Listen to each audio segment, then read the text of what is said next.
اسی لیے قرآن میں اللہ تعالیٰ نے اپنے رسول سے بھی یہ فرمایا ارأیت من اتخذ الہہ ہواہ افانت تکون علیہ وکیلا، اے رسول کیا آپ نہیں دیکھتے کچھ لوگ ایسے ہیں جنہوں نے اپنے نفسانی خواہشات کو اپنا خدا بنا لیا ہے، اپنی خواہشات کو اپنا خدا بنا لیا ہے، اے رسول کیا آپ ایسوں کی سفارش کریں گے، ایسے لوگوں کی وکالت کریں گے؟ یعنی رب تبارک و تعالیٰ نے فرمایا کچھ لوگ وہ ہیں جو اپنی خواہشات کی پوجا میں ہیں۔ کیا مطلب خواہشات کی پوجا؟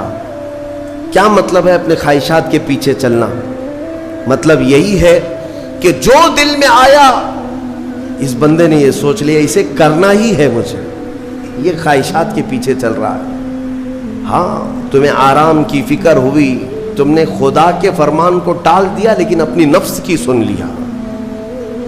اللہ تبارک و تعالیٰ کا حکم کچھ اور ہے لیکن تمہاری طبیعت کچھ اور چاہ رہی ہے۔ رب تبارک و تعالیٰ کا حکم تھا صبح صبح تمہیں اپنے گھر بلا رہا تھا لیکن تم نے اس کی نہیں سنی، اپنے من کی سنی، اپنے نفس کی۔ تو یہی تو ہوا نفس کی پوجا، یہی ہے نفس کی عبادت، نفس کی پرستش، جس کو قرآن میں کہا گیا ہے کہ کچھ لوگ ایسے ہیں جنہوں نے اپنی خواہشات کو خدا بنا لیا۔ یہ نفس امارہ جس کے بھی اوپر حاوی ہو جاتا ہے، اچھے اچھوں کو یہ ان کا تقوی بھسم کر دیتا ہے، ایمان سے بھی دور کر جاتا ہے۔ اس لیے میرے عزیزوں میں جو عرض کرنے جا رہا ہوں وہ یہ ہے کہ ہمارے لیے زندگی میں سب سے بڑا چیلنج اپنے نفس امارہ سے لڑنا۔ آپ کو پتہ ہے رسول پاک صلی اللہ تعالیٰ علیہ وسلم ایک جہاد سے جب واپس مدینے تشریف لا رہے تھے، وہ جہاد بہت سخت تھا، صحابہ زخمی تھے، بہت گھماسان کی لڑائی ہوئی تھی، لیکن جب واپس مدینے آ رہے تھے تو میرے آقا نے ایک جملہ فرمایا تھا رجعنا من الجہاد الاصغر الى الجہاد الاکبر، اے میرے صحابہ ہم چھوٹے جہاد سے بڑے جہاد کی طرف جا رہے ہیں۔ صحابہ نے پوچھا اس سے بڑا جہاد اب کون سا ہے یا رسول اللہ؟ میرے آقا صلی اللہ علیہ وسلم فرماتے ہیں اے میرے صحابہ اپنے نفس سے لڑنا اب یہ بڑا جہاد ہے، نفس سے لڑنا بڑا جہاد ہے۔ میرے عزیزوں یہ خواہشات کو ہی ختم کرنا ہو، اس نفس کو اگر کنٹرول میں لانا ہو تو کیا کرو گے؟ نفس امارہ سب کے پاس ہے۔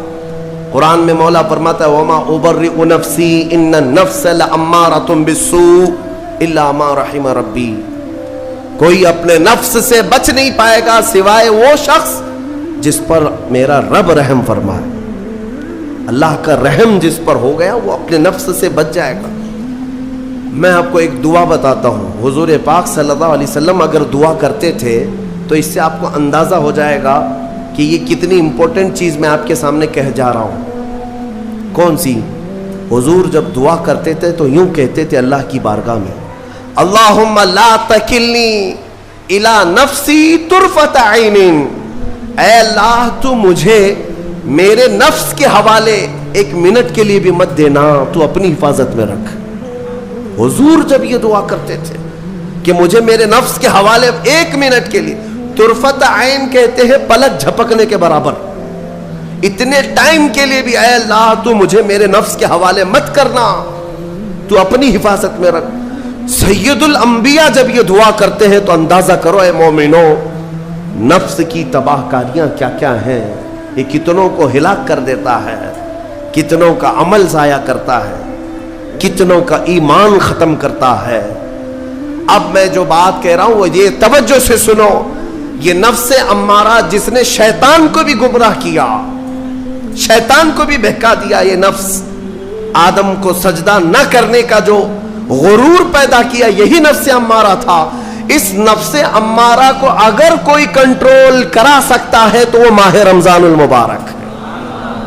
بس یہی ہے رمضان کی فضیلت۔ رمضان المبارک اس لیے تمہیں دیا گیا کہ بڑی بڑی طاقتیں تمہارے نفس کو قابو میں نہیں کر پائیں گی، لیکن رمضان کے روزے تمہیں کنٹرول میں لے آئیں گے، کنٹرول میں لائیں گے۔ اب سمجھ میں آیا کہ روزے کیوں رکھائے جا رہے ہیں؟ ارے گرمیوں کی شدت ہے، ادھر حلق سوکھا جا رہا ہے، پیٹ پیٹ سے لگ جاتا ہے۔ ان لوگوں کو پوچھو روزہ کیسا ہوتا ہے جو مزدوری کرتے ہیں، ان لوگوں سے پوچھو جو دن بھر کام کاج کرتے ہیں. میرے عزیزوں، روزے رکھنے کے بعد کیا رب تبارک و تعالی کسی کو اس کی طاقت سے زیادہ تکلیف دینا چاہتا ہے؟ نہیں میرے عزیزوں، وہ رحمان ہے. اس نے جب تمہیں ماں کے پیٹ میں 9 مہینے رزق دیا تو کیا کائنات میں نہیں دے گا؟ تمہیں ماں کے پیٹ میں بھی رزق دیتا رہا. تم جب دنیا میں آئے، تمہارے ماں کے سینے میں خون سے دودھ کس نے بنایا؟ تمہارے رزق کا انتظام کرنے والا وہ خدا. اگر تمہیں حکم دیتا ہے کہ صبح سے لے کر شام تک بھوکے رہو تو یہ اس کا ظلم نہیں بلکہ یہ عین کرم ہے. اللہ تبارک و تعالیٰ کا رحم ہے تم پر کہ وہ مولا ہماری اصلاح چاہتا ہے کہ ہمارے اندر تقوی آ جائے، جسم میں بھی اور روح میں بھی. اب ایک اور بات میں آپ کو بتا دوں. میں نے ایک بات پڑھی تھی نفس کے متعلق، یہ نفس امارہ. اسی لیے امام غزالی رحمۃ اللہ تعالی علیہ نے فرمایا اللہ کی جو مخلوق ہے وہ 3 طرح کی ہے.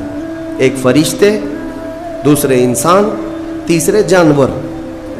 یہ 3 الگ الگ قسم کی مخلوق ہیں کیونکہ اللہ تعالیٰ نے تینوں کو جو چیزیں دی ہیں ان میں فرق ہے. فرشتوں کو اللہ نے عقل دیا ہے، نفس نہیں ہے. نفس، شہوت، برائی کرنے کی خواہش فرشتوں کے اندر ہے ہی نہیں. وہ سوچ بھی نہیں سکتے برائی کرنے کا. فرشتوں کو اللہ نے عقل دیا ہے اور عقل عزت والی چیز ہے. اور جانوروں کو اللہ نے نفس دیا ہے، عقل نہیں. عقل والے نہیں ہیں جانور، عقل والے نہیں، لیکن نفس ہے، شہوت ہے. شہوت بھی ہے، نفس بھی. لیکن انسان ایک ایسی مخلوق ہے جسے اللہ نے عقل بھی دیا ہے، نفس بھی دیا ہے.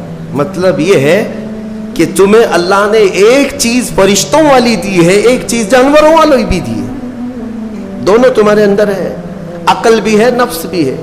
لیکن امام غزالی فرماتے ہیں توجہ، جو بندہ نفس ہونے کے باوجود گناہوں سے اپنے آپ کو بچا لیا وہ بندہ فرشتوں سے بھی افضل ہے. کیوں؟ فرشتے اس لیے بچے ہوئے ہیں کہ ان کے پاس نفس ہے ہی نہیں، اور تم بچ رہے ہو تو کمال کی بات ہے. نفس ہوتے ہوئے بھی گناہ سے بچ گیا تو اس انسان کا مقام فرشتوں سے بھی اعلیٰ ہے. لیکن ساتھ ہی امام غزالی یہ بھی فرماتے ہیں عقل ہونے کے باوجود اگر گناہوں سے نہیں بچتا تو پھر وہ جانوروں سے زیادہ ذلیل ہے. کتے اور خنزیر سے بھی گیا گزرا ہے، کیونکہ جانور تو بیچارہ معذور ہے، اسے عقل نہیں ہے، نفس ہے. تمہارے پاس عقل ہے، اس کے باوجود حرام کاریاں کر رہے ہو تو جانوروں سے زیادہ گر گئے. فیصلہ تمہارے ہاتھ میں ہے کہ تم کون سی زندگی گزارنا چاہتے ہو. کون سی؟ کہ تم نفس کے پجاری بن جاؤ یا عقل کا صحیح استعمال کر کے فرشتوں والی صفات پر عمل کرو. عزیزان گرامی وقار، نفس اور عقل یہ جو 2 چیزیں ہیں ان کو میں آپ کے سامنے تھوڑا سا کھول کر کے عرض کرتا ہوں. عقل جو ہے عزت والی چیز ہے، جسے بھی دی گئی ہے وہ عزت والا ہے. کیوں عزت والی ہے یہ عقل؟ پوری دنیا میں عقل کا ہی تو کمال ہے. جس کے پاس عقل ہے وہ بادشاہ ہے، جس کے پاس عقل ہے وہ لوگوں کو ہانکتا ہے، پوری دنیا کو ادھر سے ادھر کر سکتا ہے. عقل. اور نفس جو ہے، نفس برائیوں کی طرف بلانے والا، عیاشی کی دعوت دینے والا، موج مستی کرانے والا اور اپنے آپ کو تباہ کروانے والا. اچھے بھلے نوجوان، 25 سال کی کڑیل جوانی ہے، کون ہے جو انہیں نشے کے اڈے پر لے جاتا ہے؟ کون ہے جو ان کو تباہ و برباد کرتا ہے؟ نوجوان کو اچھی طرح سے معلوم ہے کہ میں کوکین، افیون، ہیروئن لوں گا تو میرے جسم کے ساتھ کیا ہوگا، اسے معلوم ہے. لیکن اس کے باوجود عیاشی کروانا یہ نفس کی عادت ہے. کسی کے اوپر نفس غالب آتا ہے، کسی کے اوپر عقل غالب آتی ہے.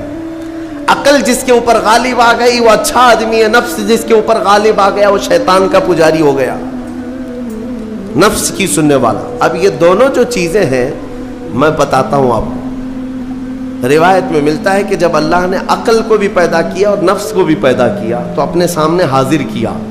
عقل سے پوچھا کہ اے عقل بتا میں کون ہوں اور تو کون ہے؟ عقل نے کہا یا ربی انا عبدک وانت ربی، اے اللہ میں تیرا بندہ ہوں اور تو میرا رب ہے۔ عقل نے کیا کہا؟ میں تیرا بندہ ہوں اور تو میرا رب ہے۔ اللہ نے عزت سے نوازا، اقرار کیا نا بندہ ہونے کا، عقل نے اقرار کیا۔ پھر نفس کو بلایا، نفس سے پوچھا بتا میں کون ہوں اور تو کون ہے؟ نفس نے کہا انت انت انا انا، تو ہے میں ہوں۔ یہ غرور تھا نفس کے اندر، یہ گھمنڈ تھا نفس کے اندر کہ میں ہوں۔ نفس جس کے اندر غالب آتا ہے وہ آج بھی یہی کرتا ہے، میں ہوں، کسی کے سامنے کیا جھکنا ہے۔